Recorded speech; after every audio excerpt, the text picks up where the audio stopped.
The psychology of the voice inside your head. Have you ever been completely alone?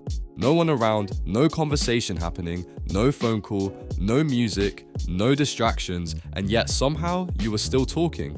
Not out loud, not necessarily, but inside your head, a running conversation, a question, a comment, a memory, an argument, a future scenario, a voice narrating your life as it unfolds. Maybe you're walking down a street and suddenly start replaying a conversation from 3 years ago. Maybe you're lying in bed imagining what you'll say tomorrow. Maybe you're reliving an embarrassing moment that everyone else has forgotten. Or maybe you're explaining something to yourself that nobody even asked. The strange thing is that most people do this every single day. In fact, many people spend more time talking to themselves than talking to anyone else. And yet very few stop to ask an obvious question. Why?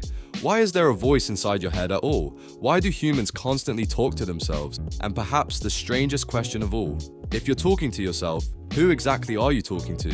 At first glance, self-talk seems like an odd psychological habit, something harmless, something random, something that just happens. But according to psychology, self-talk may be one of the most important abilities the human mind possesses, because that voice inside your head isn't simply making noise, it's helping create your reality.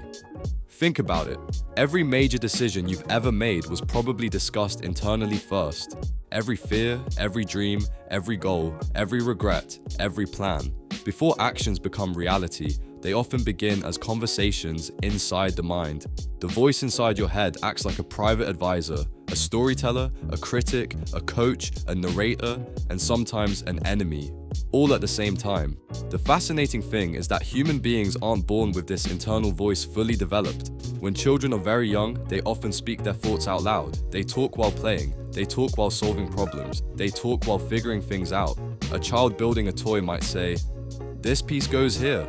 No, that's wrong. Maybe I should try this." Adults often think the child is simply talking, but psychologists see something deeper. The child is learning how to think. Over time, those spoken words gradually move inward. The external conversation becomes an internal conversation. The voice remains, but now only the person can hear it. In a sense, thinking is often just talking without sound. The voice that once existed outside becomes part of the mind itself. This process is so normal that most people never notice it happening. By adulthood, the internal conversation feels automatic, almost invisible, yet it influences nearly every aspect of life. One reason self-talk exists is because the human brain constantly tries to make sense of reality. Life is complicated, the world is unpredictable, people are confusing, emotions are messy.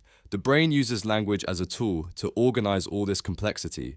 Imagine trying to solve a difficult problem without words. Imagine planning your future without language. Imagine trying to understand your emotions without describing them internally. It would be incredibly difficult. Words create structure. Structure creates understanding, and understanding creates a sense of control. The voice inside your head helps transform chaos into something manageable. It helps answer questions like, what happened? Why did it happen? What should I do next? How do I feel about this? What does this mean?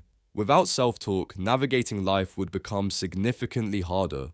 But the voice inside your head doesn't only explain reality, it predicts reality. Long before events occur, the mind begins simulating them. Imagine you're about to attend a job interview. Before you even enter the room, your brain has probably already imagined dozens of possible outcomes. What if they ask this? What if I say that? What if something goes wrong? What if...